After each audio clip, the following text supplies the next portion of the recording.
Baik, saya akan mulai dengan menunjukkan sebuah quote. Saya yakin teman-teman semua pasti tidak akan asing dengan quote ini. Cukup sering di quote, cuma saya rasa ini sangat-sangat relevan dengan tema kita pagi ini, di mana beberapa kali disampaikan bahwa yang akan survive, yang akan menjadi penyintas adalah bukan yang terkuat, tetapi juga bukan yang paling pandai, tapi adalah yang paling adaptif.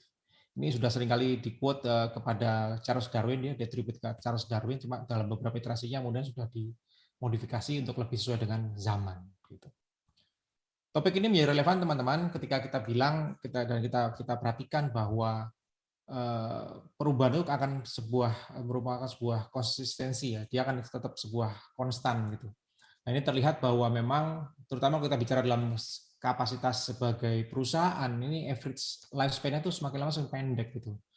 Dari Accenture pernah melakukan sebuah studi yang menunjukkan bahwa memang dari tahun ke tahun, dari dekade tahun 60-an tersebut sampai ke arah sekarang, ini lifespan company itu makin lama makin pendek gitu.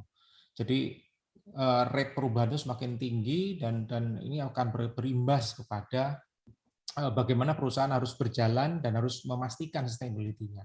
Data menunjukkan bahwa dari tahun ke tahun semakin pendek usia sebuah perusahaan dan diramalkan bahkan di tahun 2025 average lifespan-nya itu akan cuma sekitar 15 sampai 20 tahun saja secara average di tahun 2025 nanti. Nah, kita akan melihat apakah ini ramalan ini akan terjadi, tapi paling tidak trennya sudah bisa kita lihat bersama bahwa perubahan ini akan terus terjadi dan akan memengaruhi kehidupan perusahaan di masa depan. Kita lihat bagaimana kondisi pandemi kemarin itu menumbangkan begitu banyak perusahaan yang tidak siap dan kemudian langsung tumbang dan juga memaksa sebagian besar perusahaan tersebut untuk berubah modenya dari mode yang tadi misalnya mode offline dan sekarang menjadi lebih peka terhadap digitalisasi karena mau nggak mau kita harus menggunakan metode tersebut untuk mendeliver services dari perusahaan tersebut gitu. Sementara itu di sisi lain sebetulnya yang terjadi adalah bahwa perubahan dan khususnya perubahan yang terkait dengan teknologi juga semakin lama semakin cepat. Dari studinya Deloitte yang dilakukan di tahun 2017 menunjukkan bahwa ada beberapa perbedaan dari rate perubahan tersebut. Jadi perubahan itu berbeda-beda speed-nya terhadap objeknya gitu. Jadi kita lihat dalam grafik tersebut bahwa yang paling lambat berubah ternyata adalah public policy, adalah kebijakan publik. Jadi memang seringkali kita lihat ya bagaimana regulasi berada di belakang perubahan yang lainnya gitu. Kemudian yang lebih cepat sedikit adalah bisnis. Bisnis terus berubah. Tadi juga terlihat di grafik yang sebelumnya tadi bahwa perusahaan umurnya semakin pendek sehingga harus terpaksa untuk berubah. Memaksa diri berubah lebih cepat lagi. Individu-individu itu lebih cepat lagi, jadi kita bisa lebih adaptif ternyata dibandingkan dengan perusahaan-perusahaannya gitu. Kita lihat bagaimana kita bisa dalam waktu singkat bisa berubah. Tadinya kita nggak pernah kenal kata-kata namanya Zoom gitu ya, tapi suddenly di tahun lalu Zoom itu menjadi sebuah household keyword gitu, disebutkan di mana-mana gitu. Jadi kita bisa beradaptasi dengan pandemi ini. Dan yang paling cepat adalah teknologi gitu. Teknologi ini juga semakin lama semakin perubahan terasa dan sangat merasuk kepada seluruh sendi kehidupan kita ya, di mana cepatannya paling tinggi. Nah ini bahkan menimbulkan sebuah cabang baru dalam leadership, di mana memang specifically adalah digital leadership, di mana memang harus kita akui dengan merasuknya digital leadership di sebuah perusahaan gitu. Nah ini yang terjadi adalah bagaimana kita harus beradaptasi satu dan kedua berpikir terus ya bagaimana kita harus mengubah perusahaan bertransformasi dan bagaimana kita bertindak act differently dan juga harus bereaksi differently terhadap stimulus atau perubahan yang ada terjadi di luar sana tadi gitu. Ada beberapa cara perusahaan dalam melakukan strategi untuk menghadapi perubahan tersebut. Ada misalnya bahwa kita harus punya ambisi, punya visi. Satu hal yang harus dimiliki leadership menurut saya adalah bagaimana dia harus memiliki visi ke depan. Ketika dia duduk di sebuah perusahaan, dia harus merasa bahwa dia adalah pemimpin dan kemudian segera mengambil langkah-langkah ya. Jadi harus mengerti apa yang ada di sekitarnya, apa yang berada di dalam kuasanya dan kemudian membentuk sebuah visi, mengajak kemana, akan dibawa kemana sebuah perusahaan saya ini atau unit kerja saya ini atau dimanapun si pemimpin itu berada untuk bisa mengajak rakyatnya atau warganya untuk bisa bergerak bersama dia. Kemudian tentu saja dalam memimpin sebuah unit kerja pasti akan perlu kapabilitas, di sana akan ada serangkaian kompetensi yang diperlukan gitu ya. Terus bagaimana juga perlu membuat mengajak warganya untuk tadi bagaimana bisa berubah gitu. Driving value di sana ada. Dan kemudian yang sejalan dengan apa yang saya sampaikan sebelumnya, di mana perusahaan kemudian harus sadar bahwa perubahan itu terjadi terus-menerus, maka kita harus memikirkan bagaimana menciptakan sustainability. Kita nggak bisa berpikir hanya untuk hari ini saja, tapi harus memikirkan bagaimana 5 tahun ke depan perusahaan tetap ada, tetap eksis, dan tetap bisa mendeliver value-nya dengan maksimum. Kemudian agility dan flexibility sudah barang tentu ini akan sangat relevan dengan topik kita hari ini ya. Bagaimana kita harus bisa lincah tiap saat, harus melihat kanan kiri, atas bawah, depan belakang. Kira-kira apa yang harus kita lakukan untuk ancaman-ancaman atau peluang-peluang yang datang kepada perusahaan kita. Dan yang terakhir, satu hal yang juga penting adalah leader creates leader, di mana kita harus bisa menginvestasikan talenta yang kita punya ini untuk talenta masa depan kita. Bagaimana kita merancang suksesi, bagaimana kita merancang career path untuk para penerus kita gitu ya. Nah ini harus kita bisa lakukan karena kalau tidak sustainability ada di puncak plan atas tadi tidak akan tercapai. Gitu.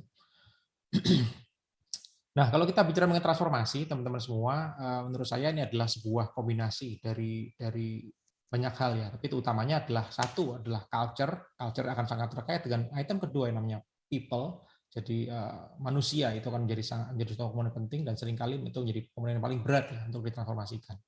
Dan kemudian yang komponen ketiga adalah ways of working atau kita bisa kenal dengan business process gitu ya. Di mana memang sangat inherent, sangat built-in, sangat incorporated dalam bagaimana kita mendeliver bisnis. Dan yang terakhir adalah teknologi. Bagaimana dengan topik kita hari ini adalah digital leadership, gitu ya.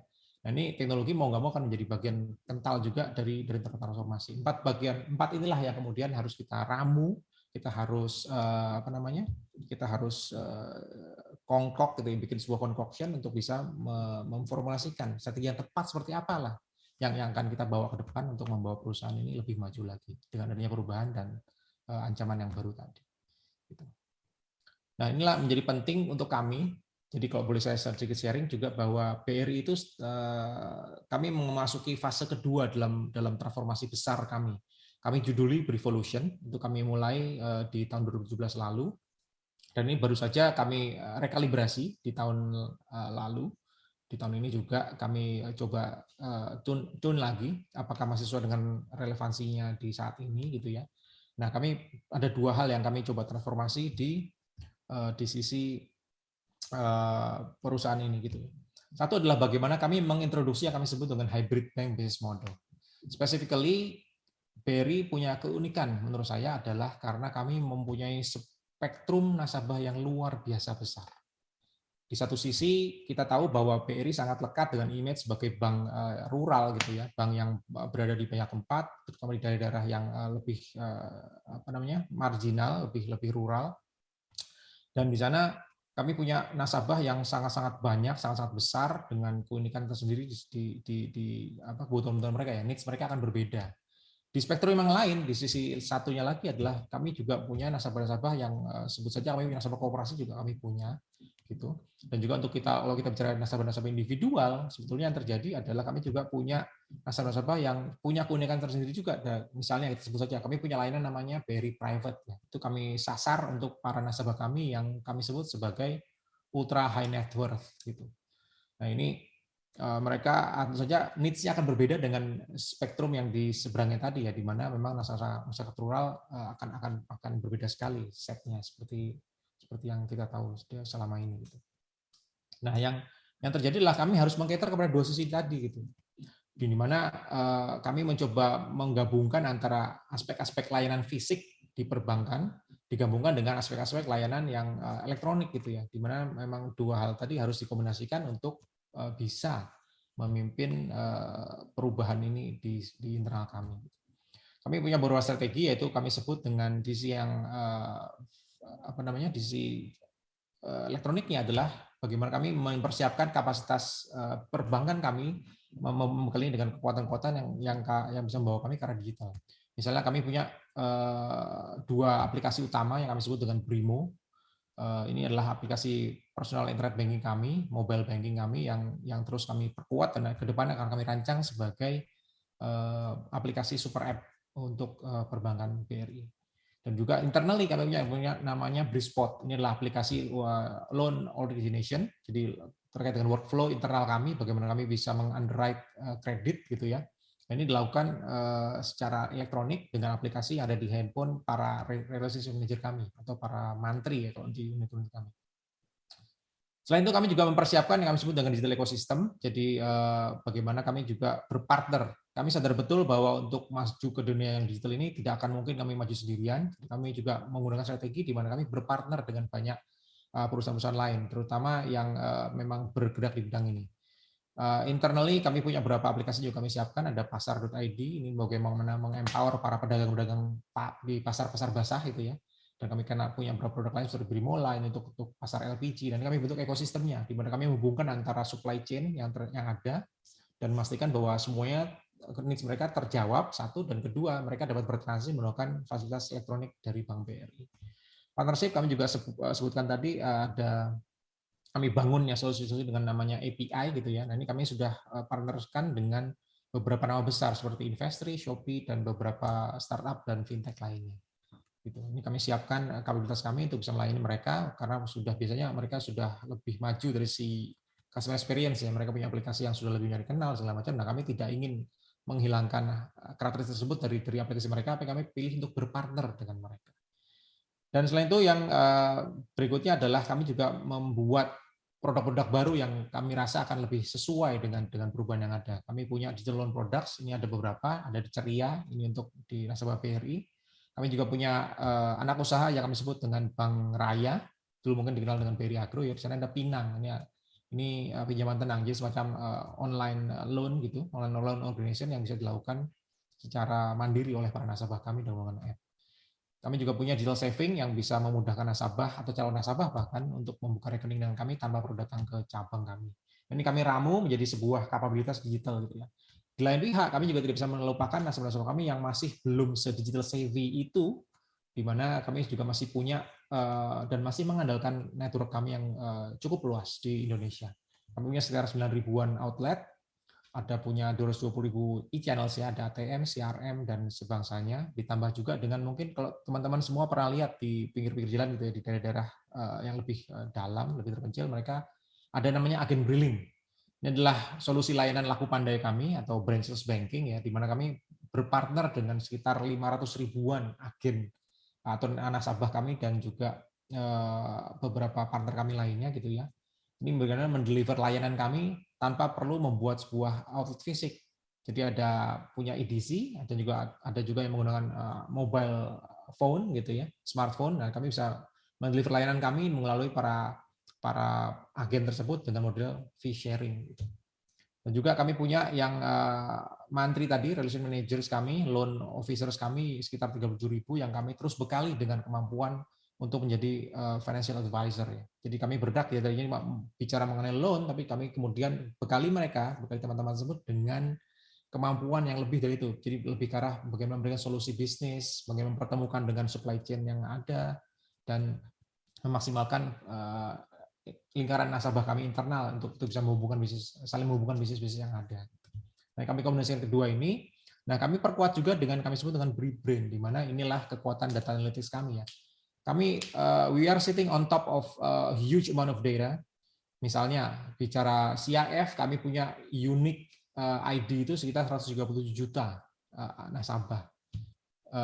Ada sekitar 8 jutaan rekening pinjaman dan juga sekitar 70 juta rekening simpanan yang terdaftar di kami, yang kami coba ramu itu semua menjadi sebuah kapabilitas baru yang kami jahit dengan nama BRI Brain. Nah, ini akan menjadi tumpuan harapan kami ke depan untuk bisa mempertajam bagaimana kami bicara dengan nasabah, bagaimana kami bisa memasarkan produk kami, dan juga bagaimana kami menangkap needs mereka. Transformasi kedua yang juga tengah saya pimpin adalah, ini khususnya spesifik ini di bidang saya memang, yaitu bagaimana kami akan mengubah saluran distribusi tadi. Kami bicara tadi misalnya 9.200 outlets tadi, ini kan juga selama ini hanya melayani nasabah seperti ada apa adanya ya, selama sekian tahun mungkin tidak pernah berevolusi. Nah, kami melihat bahwa ke depan kami harus mengajak nasabah kami juga ada fungsi edukasi di sana untuk bisa membawa nasabah ke arah yang lebih digital gitu. Nah, kami akan lakukan itu dengan cara melakukan transformasi distribution channel. Kami akan melakukan revamp ini total dengan memperhatikan potensi wilayah masing-masing. Jadi bagaimana kami melakukan branch management model ya. Jadi memastikan bahwa unit kerja kami itu berada di lokasi yang tepat untuk melayani nasabah dan juga berada di dengan apa namanya? dengan ukuran yang pas, ukuran right sizing itu istilahnya barangkali ya. Jadi menjawab tantangan yang ada di lokasi setempat. Service model juga akan kami ubah, di mana tadinya mungkin akan sangat kental dengan manual gitu ya. Nanti kami perlahan kami akan membawa ke arah yang lebih digital. Jadi ada self service machines di sana, ada juga single point of contact dengan video banking dan hal-hal lainnya yang kami siapkan untuk nasabah-nasabah yang sudah lebih siap. Kami sadar betul bahwa nasabah kami ada banyak tadi ya, jadi ada kurvanya masing-masing, ada journey masing-masing harus kami tempuh, tapi kami harus pastikan bahwa kami bisa membawa mereka, mendorong yang belum savvy menjadi lebih savvy. Itu akan kami lakukan bersama dengan nasabah kami. Dan yang terakhir, operating model juga akan kami ubah, di mana tadi mengandalkan, tadinya kami mengubah bisnis yang sangat-sangat padat karya, katakanlah gitu ya, itu menjadi lebih automated, lebih digital, dan dengan cara melihat bahwa apakah proses-proses yang ada sekarang itu masih relevan dengan needs nasabah saat ini. Ini menjadi wanti-wanti saya, teman-teman semua ya, adalah bahwa transformasi besar ini tidak boleh transformasi hanya untuk transforming just for the sake of transforming gitu. Kami harus ingat bahwa nasabah kami yang besar tersebut tidak bisa ditinggal gitu kan. Jadi saya wanti-wantikan kepada teman-teman di internal kami adalah bahwa perubahan boleh, jadi transformasi itu wajib, harus, tapi juga kita tidak boleh kehilangan fokus terhadap fokus pelanggan gitu. Jadi ketika kita bicara bahwa ini adalah kita melakukan perubahan untuk nasabah ya, kita tidak boleh meninggalkan mereka ya, kita harus tetap kalibrasi ulang. Adalah sebuah cycle di sana di mana kita harus mendengarkan, kira-kira perubahan ini yang kami lakukan ini akan berimpact positif atau negatif ke nasabah. Dan kalau kita berimpact negatif, berarti mungkin kita harus lihat lagi. We have to go to the drawing board dan melihat di sana apakah ada hal yang bisa kami adjust untuk bisa menjawab atau memperbaiki perubahan ke arah yang lebih diinginkan oleh nasabah. Gitu. Tadi saya sempat bicara mengenai corporate culture, teman-teman semua ya. Nah, saya merasa bahwa ini juga menjadi komponen penting, di mana kalau kita lihat data-data yang ada bahwa perubahan, misalnya kita coba lakukan diferensiasi di bidang pricing gitu ya, ternyata sangat cepat. Pricing itu zaman sekarang apalagi dengan teknologi gitu ya. Hari ini kita ubah, mungkin begitu dalam hitungan menit, nasabah itu langsung tahu, kompetitor tahu, dan mereka juga bisa melakukan perubahan yang sama, kurang lebih begitu. Jadi average-nya adalah kalau kita melakukan diferensiasi, melakukan pricing di bidang pricing adalah less than 60 days. Kompetitor akan bisa menyamai atau bisa melakukan perubahan yang lebih baik dari kita. Kita bicara mengubah strategi diferensiasi menggunakan advertising, periklanan gitu ya, itu juga sudah semakin cepat. Biasanya dalam 1 tahun kita akan bisa di-copy, ditiru lah. Kita melihat ya bagaimana misalnya ada e-commerce yang menggunakan artis Korea, mereka mempelopori, tapi dalam waktu singkat kemudian ada lagi e-commerce lainnya yang juga menggunakan arah yang sama gitu. Itu sangat-sangat mudah sekali zaman sekarang ya. Kemudian untuk operations ini juga mungkin banyak perusahaan mencoba mengubah operations mereka menjadi lebih baik dalam strategi diferensiasi. Ini sebenarnya sudah ini lebih sulit di-copy ya. Ini misalnya butuh waktu tahunan untuk bisa meng-copy ini karena masing-masing perusahaan punya kurvanya sendiri, punya levers yang bisa diatur masing-masingnya gitu. Ini kira-kira 3 tahun. Tapi yang kalau kita mau menjaga jarak kita antara kita dengan kompetitor, ternyata yang dari hasil riset tersebut yang hasilnya adalah bahwa yang bisa menjaga lebih lama itu adalah leadership dan culture. Leadership kita lihat betul bahwa ini akan menentukan bagaimana arah perusahaan, tapi juga yang culture ya. Culture itu juga menjadi fokus kita karena apa? Karena kita melihat di sana bahwa aspek yang paling sulit untuk transformasi adalah orang seringkali kan. Nah, kita harus melakukan perubahan culture kalau kita bisa mau mengajak orang-orang untuk berubah, untuk bertransformasi. Ini kurang lebih membutuhkan waktu yang 7 tahun. Inilah mengapa di BRI dalam melakukan transformasi kami sangat-sangat memerhatikan aspek di sisi culture-nya. Kami punya serangkaian activation program, kami punya serangkaian KPI yang harus harus di-align-kan dengan tujuan perusahaan, dan juga harus punya strategi. Nah, kombinasi ketiganya ini akan menjamin bahwa sebuah perusahaan akan bisa lebih sustain, satu, dan kedua akan bisa menjaga jarak dengan para kompetitor lainnya. Bicara culture tadi, mungkin di kami sebut dengan inisiatif kami bisa disebut dengan Very One Culture, gitu, di mana memang ada beberapa komponen di dalamnya. Ada bagaimana kita menjaga value perusahaan. Mungkin teman-teman pernah dengar peluncuran EVP kami, Employee Value Proposition kami, yang kami sebut dengan memberi makna Indonesia. Ya. Jadi ada beberapa inisiatif kami yang terkait dengan ulang tahun kemarin kami lakukan, kami berpartner dengan satu band kenamaan gitu ya untuk meluncurkan EVP ini lebih kuat lagi. Value ini kami harus distribute lebih lebih dalam, lebih jauh karena jaringan kami tadi sangat luas gitu. Ini kami lakukan di sana. Terus kemudian sistem manajemennya pun kami ubah. Kami sekarang menggunakan kami sebut dengan performance driven management gitu ya. Di mana kami mengubah bagaimana kami menilai kinerja perusahaan, kinerja perorangannya, kami tajamkan. Kami tidak ingin lagi ada orang-orang yang bersembunyi di balik teman-temannya dan sehingga dia hanya costing ya, hanya mengandalkan kekuatan kolegial. Nah, itu kami coba ubah betul hal semacam ini, di mana kami mengupayakan agar setiap orang itu diukur berdasarkan kinerjanya, sangat tajam dan sangat spesifik ke masing-masing individualnya. Itu kami lakukan juga. Kemudian juga role models, kami menggunakan juga bagaimana pemimpin itu harus menjadi role model ya. Jadi ya kadang-kadang kita bicara perubahan itu nggak cukup diomong-omongkan gitu. Diomong-omongkan hanya satu hal, tapi kami juga memberikan contoh gitu. Kami seringkali BOM kami, Board of Management kami terjun langsung ke lapangan, ke daerah. Minggu lalu misalnya saya datang ke Ternate, Tidore dan harus kami upayakan dalam setiap pertemuan tersebut kami mengantarkan pesan transformasi yang dari atas tadi harus sampai ke level bawah. Meyakinkannya bagaimana ya tadi, memastikan bahwa setiap level itu sudah tersampaikan dan hingga sampai ke yang lini paling ujung di sana tadi. Kemudian kompetensi juga kami terus pertajam. Skill development ini merupakan tadi ya investasi, ini investasi jangka panjang untuk perusahaan. Jadi kadang-kadang ada view-nya bahwa kalau kita memberikan training itu reward. Nah, kami coba ubah itu. Kami merasa bahwa sekarang itu training itu adalah sebuah keharusan. Kalau kita banyak orang di masa lalu ya, bahkan di internal kami juga mempertanyakan, kalau ini orang saya training, kemudian dia resign, nah rugi dong saya gitu kan. Tapi kami coba malah mencoba mengubah view-nya di balik gitu. Dimana kalau kita lihat bahwa kalau